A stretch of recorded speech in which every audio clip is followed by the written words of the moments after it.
Hello ladies and gentlemen, welcome back once again to Vandal Hearts 2. When we last left off, we were asked to get some moo herb in the canyon, and we're going to do that, but first I'm going to take a moment and we're going to talk a bit about equipment and how it relates to classes. Generally speaking, there are no classes in this game. What you can do is defined entirely by what equipment you have on. Joshua is dual-wielding knives, and he is wearing light armor. That basically defines his class. Every character in the game can equip everything, and everybody can equip 2 weapons, 1 piece of armor, and 2 accessories. Armor determines your HP, MP, EP, as well as your movement rate, and your elemental resists, and what tiles of land you can actually enter. Now, at the bottom there, you see where it says land? You got, I think it's ground, grassy, forest, and rocky, and then water.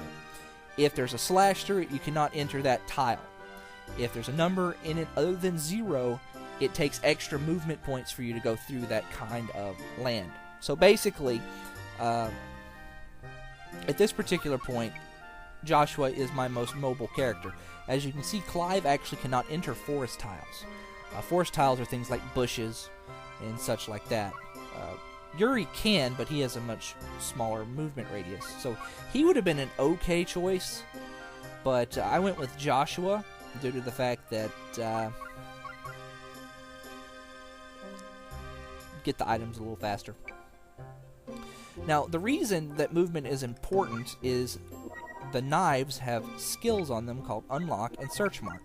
What Unlock does is it unlocks chests. All the chests you find in the battlefield are locked. And unlike the first game where all you had to do was punch one and it opened and you got its meaty contents, in this game you have to use the Unlock skill. Same thing with Search Mark.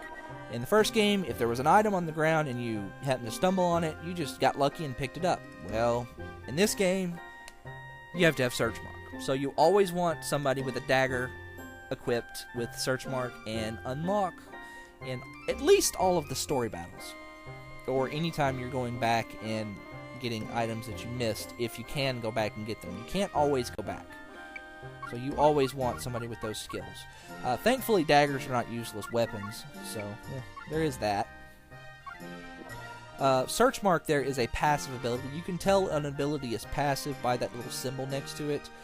Thankfully, you don't have to actually waste your turn searching the ground.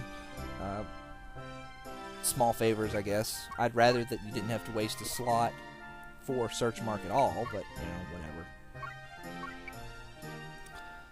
whatever. Let's see. Different kinds of armor. There's 4 kinds of armor. You got heavy armor, winged armor, light armor, and robes. Each armor specializes in a different thing. Basically, you got defense, movement, casting, and then the light armor is kind of like your red mages of the armors. It does a little bit of everything. It's got adequate movement, it's got adequate HP, it's got some MP boosts, so it's really balanced, and that's what Joshua currently has on. As for weapons, there's 9 different classes of weapons. You have swords, axes. Swords and axes are the most balanced weapons classes, I find. They have a good mixture of one-handed and two-handed varieties, allowing you to pair them with shields.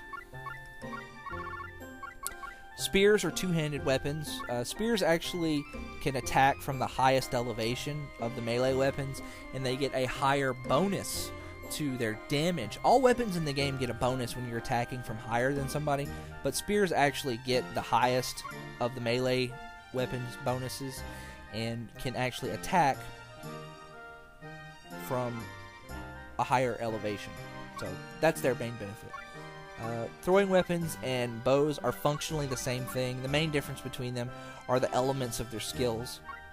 Staves are where your spells are, including your healing and attack magic spells, curing spells and things like that.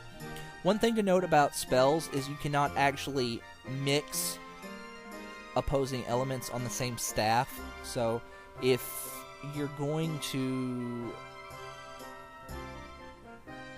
load one character down with as many attack spells as you can, you're going to have him dual-wielding staves. Over here we have daggers. We talked about daggers. Typically, daggers have a higher critical strike chance than swords and axes. And their skills revolve around... well, you'll see. And of course you have shields. Shields... and I bought a shield just so you could see one. Shields actually give an HP bonus. They typically have defensive skills on them, and you can actually attack with them, although they are pretty weak. Special weapons are basically everything that falls under the purview of not any of the other weapons. I mean, some of the special weapons are kind of weird. So anyway, let's get some extra dialogue. Try to go home.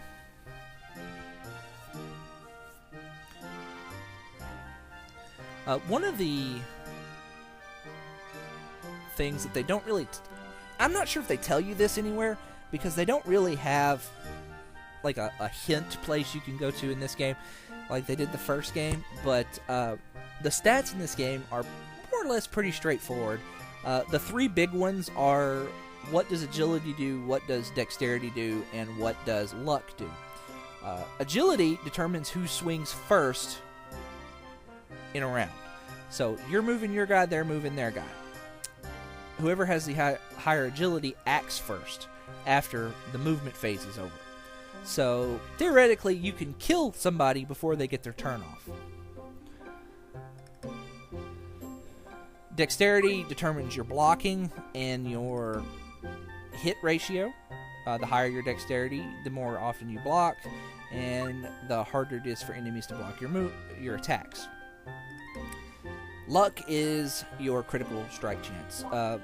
I mentioned briefly that daggers have a higher critical strike chance.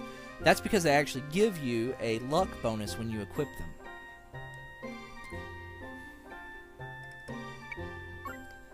Alright, and we're going to move to tavern. But we can't go in the tavern, because if we go in there, Daddy-O will get PO'd. So, let's go ahead and depart.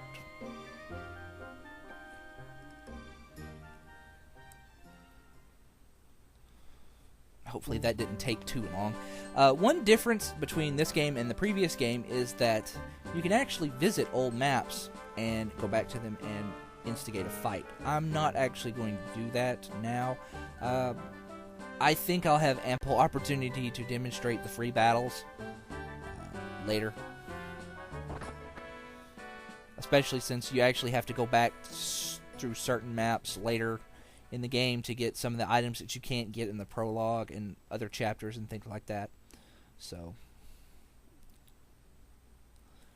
if you go to that hill there where you fought the Giga Slugs, you'll get into a battle with two golems and a goblin, I think.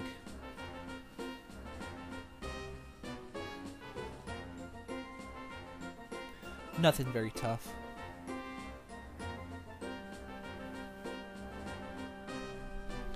So we want to move everyone as forward as possible. One thing I would like to point out is that I mentioned before that the X was a weakness. I think it's the other way around. I think the circles are weaknesses and the X's are strengths. I'm not 100% sure on that, though. I've never really paid too much attention to it. So anyway, let's go ahead and start. If you happen to know one way or the other whether that's true or false, let me know. And by the way, if I say anything that is blatantly not, true, but I'm not going to outright lie to you, but if I'm misinformed, let me know, and I will do my best to let everyone know that I was wrong. Now, you actually cannot use skills on a freshly bought weapon. It won't let you. You have to learn the skill first, which I think is kind of annoying. They could have at least given you the ability to use the skill while you had the weapon on. No, you have to learn it. And you learn skills by swinging your weapon. You can even swing at empty air. Doesn't matter. You get SP either way. Now, pay attention to the order at which the enemies move, because barring special circumstances, that's going to be the order that the enemies will move every time. I mentioned before that the enemies actually move based on certain rules. For example, from what I've witnessed, the rule at the top of the priority is healing. If an enemy needs to be healed, and another one of your enemies can heal that enemy's hurt, they will go first and heal that enemy.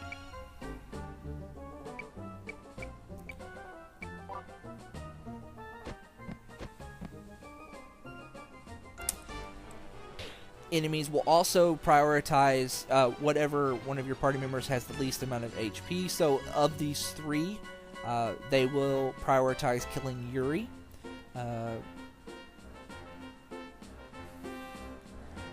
I could talk about it all day, but at the end of the day, showing you would be a much better use of my time, I imagine. Now, Rosalie up here is a helper. She gains no experience, and I cannot change her equipment, so I'm just kind of leaving her up there. She is equipped with a bow, so if you want to use her, feel free. Go ahead and just attack with my antenna knife.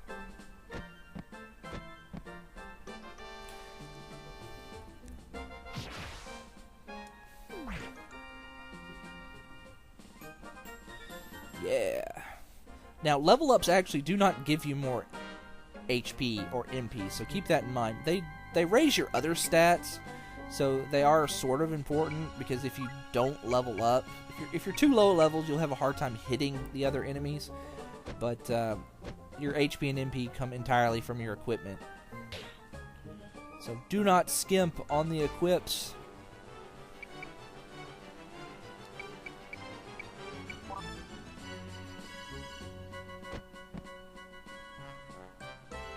One thing to note is that not only are the monster portraits as ugly as all the rest of the portraits in the game, because oh my god, are the portraits in this game ugly, but just like the first game, they have some interesting description on their equipments. And by the way, you can look and see what abilities they know. It's probably a good idea to take a quick look and see who knows what, especially keep an eye out for healing techs. Like this guy right here actually knows first aid. Now thankfully he can only heal himself with it, but you know, he can heal himself with it. And I'm just going to go ahead and look at the armor descriptions and stuff while I'm here, so you can see. These little bugs don't know anything.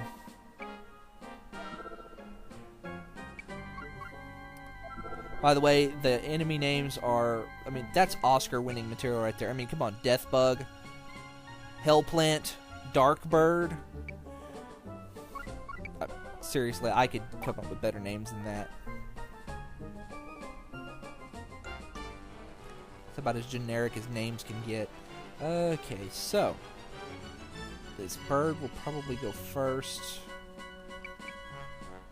Now, I am not an expert at this game, and I'm going to make educated guesses at who to move and when, but I'm telling you, I will be wrong a lot of the times.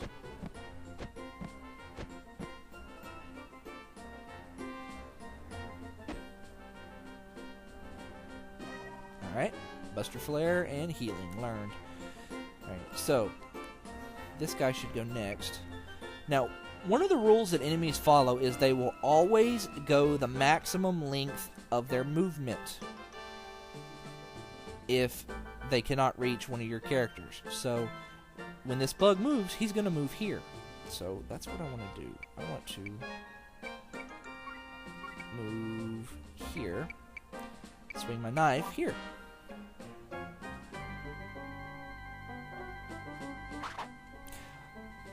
Way to prove me wrong, game. Thank you. Yeah, like I said, I'm going to make educated guesses at this game, but I am not, under any circumstances, a expert. Although, I leave it to the game to make me look like an idiot. Alright, I mastered all of my abilities. In my turn.